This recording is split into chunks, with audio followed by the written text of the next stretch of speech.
सभी प्यारे व्यूवर्स को प्यार भरा नमस्कार। दोस्तों, आज हम आपको एक ऐसे सांस्कृतिक परिवेश की ओर ले जा रहे हैं जहां देव संस्कृति भी है और लोक संस्कृति भी है। ऐसी संस्कृति के समावेश से जो कल्चरल वैल्यू बनकर आएगी उसका उल्लेख इस ब्लॉग के अंतर्गत किया जाना है।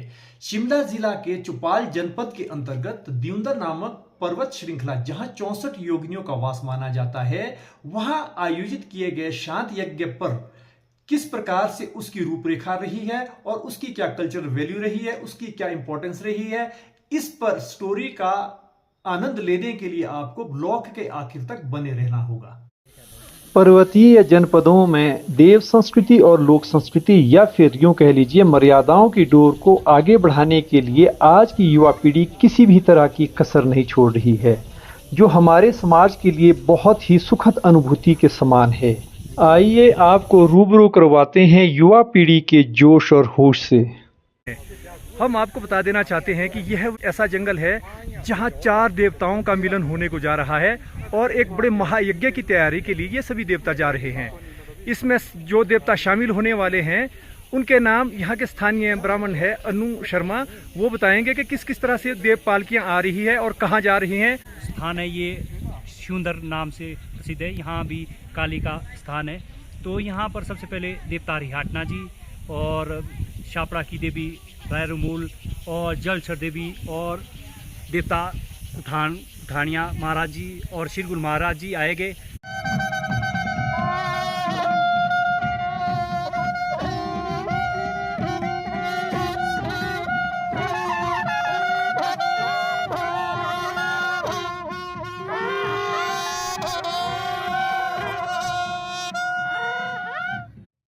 शिमला जिला के चौपाल जनपद के अंतर्गत ठलोग गांव में रिहाटना देवता मंदिर परिसर में 3 देवी देवताओं की पालकियां पहुंची हैं और अब रिहाटना देवता की पालकी के साथ यानी 4 पालकियां ठलोग से शोभा यात्रा के लिए निकल पड़ी हैं। यह पालकियां बगना से ऊपर की ओर पहाड़ियों पर चढ़ती हुई शिवंदर काली स्थान पर पहुंचने वाली है, क्योंकि इन 4 पालकियों ने दियोंदर नामक पर्वत श्रृंखला पर आयोजित किए जा रहे शांत महायज्ञ में शामिल होना है। जैसा कि आप देख ही रहे हैं कि ढोल और नगाड़ों की देव दुंदुभी के साथ देव पालकियां किस प्रकार से शोभा यात्रा में धीरे धीरे आगे को बढ़ती जा रही है। यहाँ ध्यान देने योग्य यह बात है कि प्रकृति के नाना रूपों, जहाँ देवदार के घने जंगल भी है और सुगंधित वनस्पति भी चारों ओर बिखरी है, इसके बीच देव संस्कृति और लोक संस्कृति किस प्रकार से आनंदित हो रही है और उसमें प्रकृति किस तरह से लुका छिपी कर रही है। अब 4 देव पालकियां काली स्थान शिवंदर पहुंच गई है। शिवंदर में भगवती काली के 2 चबूतरे हैं। देव मिलन के इस नैसर्गिक नज़ारे को देखकर यह प्रतीत होता है जैसे कि इन दोनों चबूतरों को 4 पालकियों ने भली भांति घेर लिया है, अर्थात यह 4 पालकियां दोनों चबूतरे के अगल बगल में और बीच में स्थापित की गई है।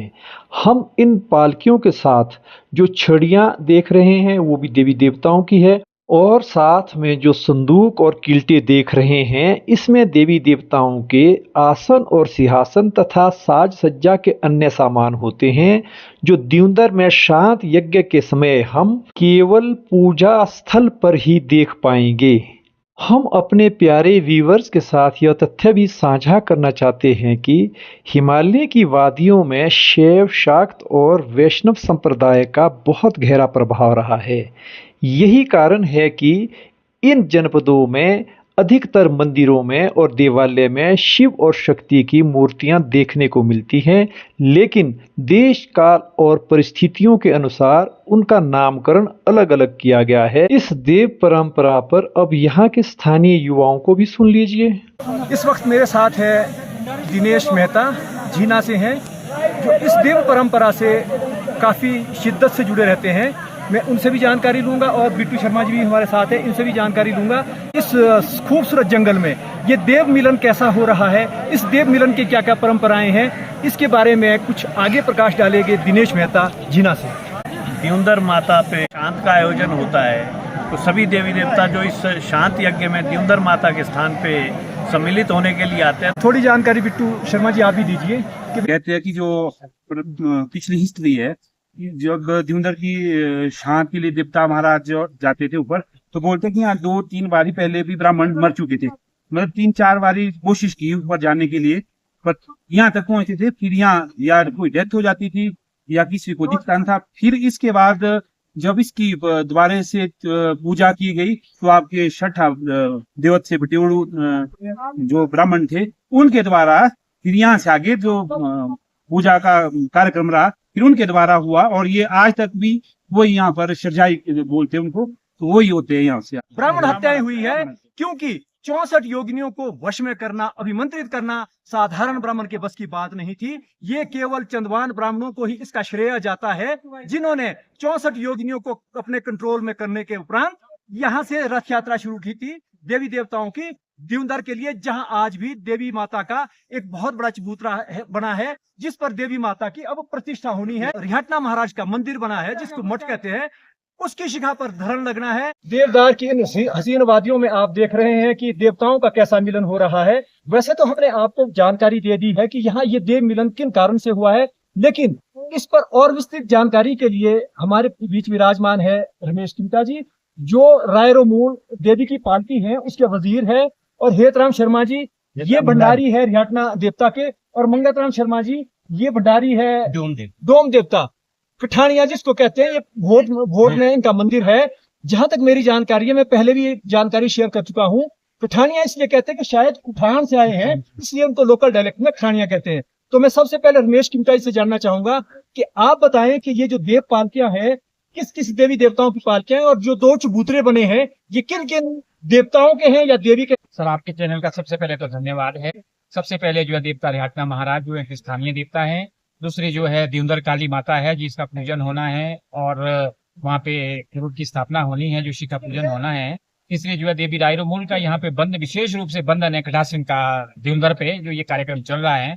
जलसर माता बदलावत, ये भी कठानिया महाराज और सभी देवी देवता जो है मिलकर के इस कार्यक्रम को संपन्न करते हैं। इन 4 मूल के देवी देवताओं की पालकियां यहाँ आई है, जिनको हम हिंदी भाषा में देवी देवताओं के रथ भी कहते हैं। पहाड़ों में अक्सर रथ का आकार छोटा होता है। जिस तरह से यहाँ का जीवन छोटा भोला भाला सीधा जीवन है, उसी प्रकार से देवी देवताओं की आकृति और बनावट भी उसी तरह से है। अब मुझे हेतराम भंडारी आप ही बताएं कि ये जो पालकियां हैं ये किन किन देवी देवताओं की हैं? ये एक रहना महाराज, नहीं, ये क्रमवार बताएं आप, ये किस देवता की है? जयश्री माता। देखिए अब कितना परिवर्तन आ गया आधुनिक युग में। स्थानीय बोली में इसको जलचर कहते हैं। जलचर की अब जयश्री हो गई है, कोई अतिशोक्ति नहीं है, समय के साथ बदलाव आया, कोई बात नहीं। इसके पश्चात 2 पालकियां बीच में है, दोनों चबूतरों के बीच में है। ये कठानिया महाराज और रिहाटना महाराज। कठानिया महाराज जिसको हम भोट के डोम देवता कहते हैं, कठानिया महाराज और रिहाटना महाराज बीच में है, और उसके पार ये रायरोमूल जो शापड़ा के रायरोमूल है, उनकी ये मूर्ति है।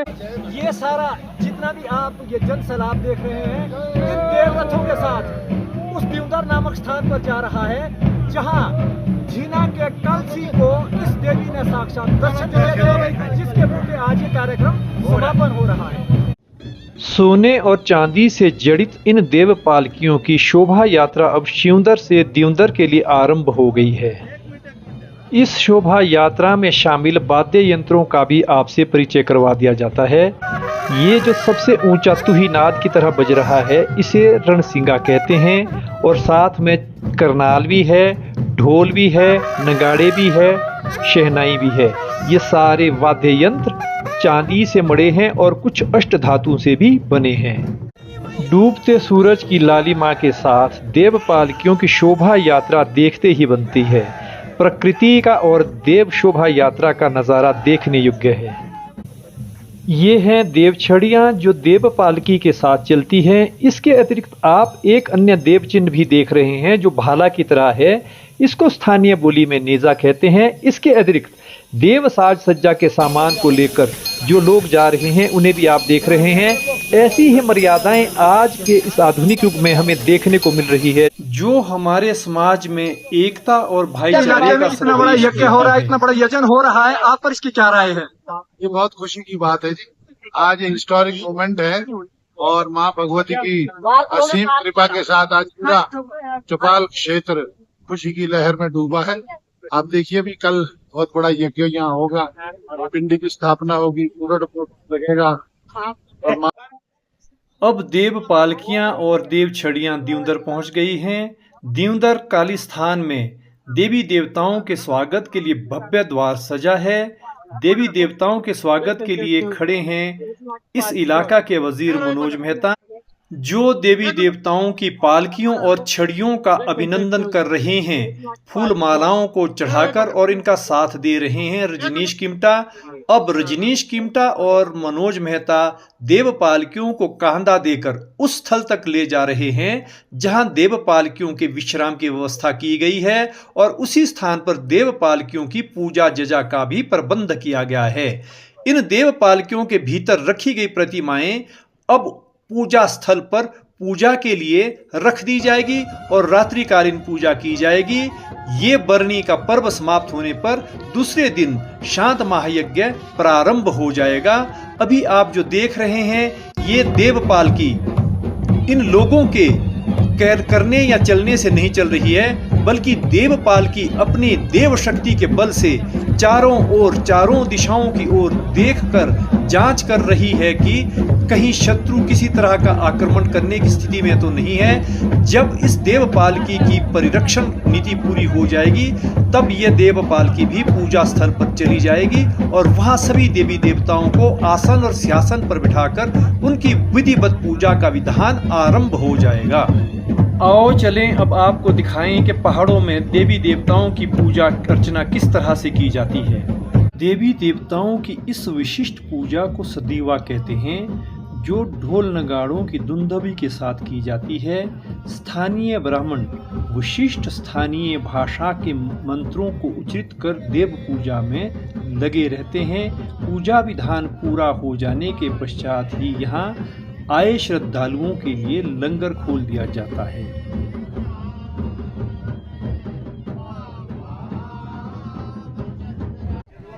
ये वो भव्य धाम जहां देवदार का घना जंगल है और 64 योगिनियों का वास है।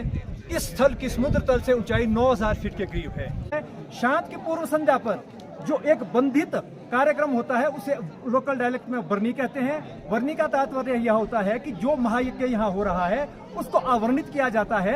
अगर उस अवधि में किसी भी प्रकार की अप्रिय घटना होती है, जीना मरना होता है, तो जो उस बंधन में बंध जाते हैं उनको उससे बाहर जाने की मनाही होती है, क्योंकि इस देव यजन को सफल करने के लिए उनकी बहुत बड़ी भूमिका रहती है।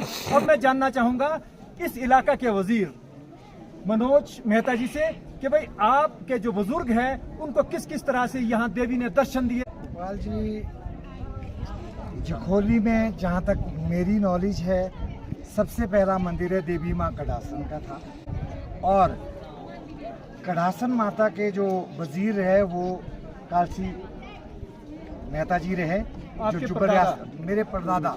और अब रही माता दियोंदर की बात, तो ये जो शुरू हुआ है तो ये भी उन्हीं के द्वारा शुरू हुआ था। उन्हीं को ये जो हमारा लगता एरिया है मड़ाउक से शॉर्टकट में ऊपर पैदल जाते थे, उनको रास्ते में दो दृष्टांत हुआ। दिव्य शक्ति के साक्षात इस लौकिक दर्शन के बाद वह दिव्य शक्तियां वहां से लोप हो गई और कलसी मेहता उसके पश्चात राजा जुब्बल के पास देवरा चले गए। जब वह कालसी मेहता देवरा गए तो वहां राजा जुब्बल ने उन्हें अपना वजीर बनाया। इससे यह सिद्ध होता है कि जिस साक्षात देवी ने उन्हें दर्शन दिए थे उन्हीं की अनुकंपा से उन्हें वजीर की उपाधि से नवाजा गया। तदयुगीन परिस्थितियों में कालसी मेहता ने दियोंदर के टीले पर भगवती काली की स्थापना एक देवदार के वृक्ष में करवा दी। तब उस दिव्य शक्ति की पूजा कभी देवदार के वृक्ष में, कभी पर्वत की गुफाओं में यानी दियोंदर के इर्द गिर्द की गुफाओं में करवाई जाती थी। और आज का जो क्रमिक विकास दिख रहा है यह पिछले 6, 8, 10 सालों से ही हुआ है। इससे पहले यहाँ केवल दियोंदर की पहाड़ियां ही थी। दियोंदर में शांत महायज्ञ की पूर्व संध्या पर आयोजित बरनी का यह कार्यक्रम अब पूरा हो गया है। इसके पश्चात कल सुबह देव पालकियां और देव छड़ियां यहां से शोभा यात्रा निकालकर उस स्थान पर जाएगी जहां इस मंदिर के लिए कुरुड़ यानी धरण का निर्माण कार्य चल रहा है। उसके पश्चात धरण का निर्माण होने पर वहां से धरण को उठा करके, कुरुड़ को उठा करके सभी देव पालकियां कुरुड़ के साथ ढोल नगाड़ों की धुन पर इस मंदिर के परिसर तक पहुंचेगी और मंदिर परिसर में पहुंचने के बाद मंदिर की शिखा पर उस कुरुड़ को स्थापित किया जाएगा। रिहाटना देवता मंदिर दियोंदर के लिए बनाए गए कुरुड़ स्थल तक देव पालकियां पहुंचने के बाद कुरुड़ के साथ वापस दियोंदर की ओर प्रस्थान कर रही है। पर्वतीय जनपदों में धरण मंदिरों का ताज माना जाता है। जिस प्रकार पुरुष के सिर की शोभा ताज से होती है, उसी प्रकार मंदिर की शोभा धरण से होती है। अब आप देखिए, जिस वजह से ये जन सैलाब देवी देवताओं की पालकियों के साथ उमड़ा है, वह कुरुड़ यानी धरण देवदार के वृक्ष से काटकर तैयार कर दिया गया है और पूरी जनता यानी पूरी बिरादरी के लोग इस कुरुड़ को उठाने में जुटे हैं। अब आप स्वयं देख ही रहे हैं कि ये देव पालकियां वापस कुरुड़ को अपने साथ सहज ही लाने के लिए लौट गई हैं, यानी कुरुड़ अब देव पालकियों के साथ चल करके आएगा। ये देखिए, आगे आगे देव पालकियां क्षेत्र रण रक्षण करती हुई आगे की ओर बढ़ती जा रही है और उसके पीछे उमड़े जन सैलाब के साथ कुरुड़ भी उनके कांधे पर होकर के आ रहा है।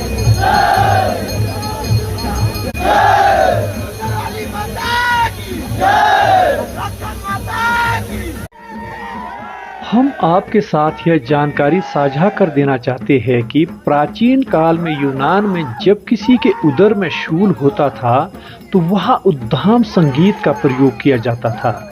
उद्धाम संगीत से आदमी की मनोदशा बदलने से उसके उदर के शूल का विरेचन हो जाता था। इस सिद्धांत को ब्रिटिश विद्वान एरिस्टोटल ने रिसर्च स्कॉलर्स के लिए लाकर रख दिया था। आज इस महायज्ञ में यानी इस शांत में जिस भी गूर या माली को देव खेल आई हैं, वह उद्धाम संगीत और देव शक्ति के कारण ही संभव हो पा रहा है। उद्धाम संगीत का शाब्दिक अर्थ है कि बड़े बड़े ढोल और नगाड़ों को जम करके बजाना, जिसकी आवाज दूर दूर तक गूंजती हो। इसे अंग्रेजी में ड्रम बीटिंग भी कहते हैं। देवगूर की यह देव खेल ग्रामीणों को एकता के सूत्र में बांधकर सत्य पथ की ओर अग्रसर करवाती है। इस शांत महायज्ञ में चौपाल तहसील के बटेवड़ी गांव के चंदवान ब्राह्मण शरजाई की भूमिका में है, जो देव पालकियों और कुरुड़ के साथ चावल के कच्चे दानों को अभिमंत्रित कर चारों दिशा में डाल रहे हैं, ताकि किसी भी प्रकार का अपशकुन या अप्रिय घटना ना हो, क्योंकि ऊंचे टीले की काली को चंदवान ब्राह्मण ही वश में कर पाते हैं। देव पालकियां और कुरुड़ ढोल और नगाड़ों की देव दुंदुभी के साथ विशाल जनसमूह को लेकर अब दियोंदर मंदिर के समीप पहुंच गए हैं, जहां रिहाटना देवता के मंदिर की शिखा पर कुरुड़ को स्थापित करके रख दिया जाएगा और कुरुड़ की शिखा पर फिर से कलश अभिमंत्रित करके सजा दिए जाएंगे। आखिर देव पालकियों की उपस्थिति में दियोंदर के रिहाटना मंदिर यानी देवालय में कुरुड़ की स्थापना कर दी गई है। कुरुड़, जैसा कि हम पहले भी कह चुके हैं, कुरुड़ को पुरातात्विक भाषा में धरण कहते हैं। धरण की ब्राह्मणों द्वारा पूजा पद्धति के साथ स्थापना कर दी गई है और इस रिहाटना मंदिर के सम्मुख काली के पूजन के लिए एक चबूतरा बनाया गया है और इस चबूतरे में काली की विधिवत स्थापना करवा दी गई है। यह रिहाटना का मंदिर देव यजन के कार्यों के लिए देवी देवताओं के लिए एक पवित्र स्थान बनकर उभरेगा। शिमला जिला के चौपाल सब डिवीजन का यह धार्मिक पर्यटक स्थल शिमला से केवल 80 किलोमीटर की दूरी पर स्थित है। यहाँ तक आप अपने निजी वाहन में भी आ सकते हैं। इस पर्यटक स्थल पर प्रवेश करते ही आपको चूड़ चांदनी के मुंह बोलते चित्र देखने को मिलते हैं, जिससे आपका मन प्रसन्नता से प्रफुल्लित हो उठता है। प्रकृति के दामन में पल्लवित देव संस्कृति और लोक संस्कृति के संसर्ग से शांत महायज्ञ का यह ब्लॉग आपको कैसा लगा? अगर आपको यह ब्लॉग अच्छा लगा हो तो वीडियो को लाइक करना, लेकिन पहाड़ी संस्कृति को लेकर आपकी जिज्ञासा कैसी रही, आपकी रुचि कैसी रही, इसको हम जानना चाहते हैं। इसके लिए आपको कमेंट बॉक्स में अपना कमेंट अवश्य करना होगा। स्वस्थ रहो, मस्त रहो। जय हिंद।